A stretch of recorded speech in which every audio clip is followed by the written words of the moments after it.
Eles começam falando de Netflix, hoje em dia é bastante negativo para a ação de Netflix lá fora, BDRs também. Isso porque a Netflix apresentou o seu resultado referente ao primeiro trimestre de 2022 e apontou um lucro de 1 bilhão e 590 milhões de dólares, né? Então trazendo os principais números aqui da companhia. Isso no primeiro trimestre de 2022, representando uma queda de 6,4% em relação ao mesmo período do ano passado.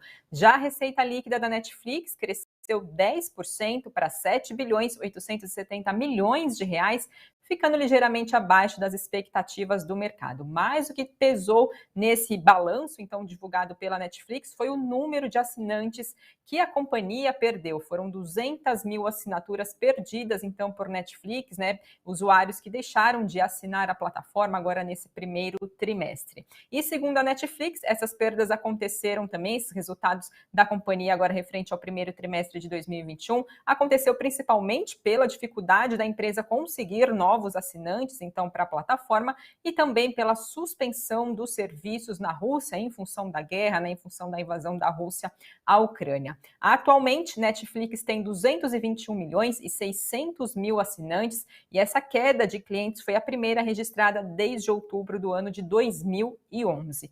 Com isso, a gente vê um dia bastante negativo, então, para os ativos de Netflix. A ação lá fora da companhia, listada na Nasdaq, caía mais de 30%. Já o BDR da Netflix, também em forte queda hoje, por volta do meio-dia, de mais de 24%.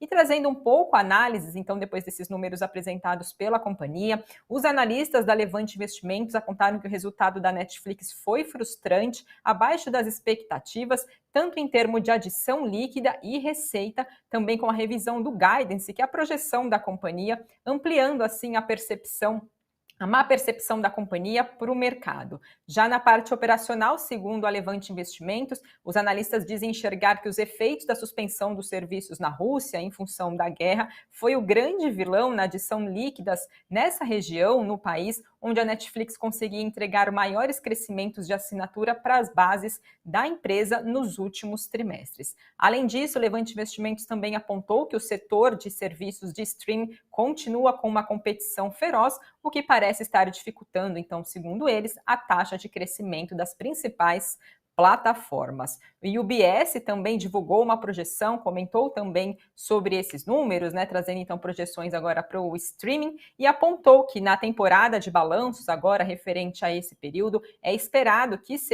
empresas desse setor desses setores devem enfrentar o que o UBS chamou de ventos contrários, e que olhando além de quaisquer solavancos no curto prazo, segundo então o relatório do banco UBS, o banco informou que espera que o mercado geral de serviços digitais baseados em assinaturas cresça cerca de 18% ao ano, até então o ano de 2025. Então aproveito aqui também para convidar vocês para deixar a opinião aqui no nosso chat, nos comentários do nosso vídeo, se você tem ação de Netflix, BDR, ou se é um usuário, deixou de ser usuário do Netflix, aproveite então para deixar os comentários de vocês aqui, e eu vou conseguir ler ao final da nossa transmissão para entender um pouquinho também a opinião de vocês, né, e esse cenário então reportado por Netflix.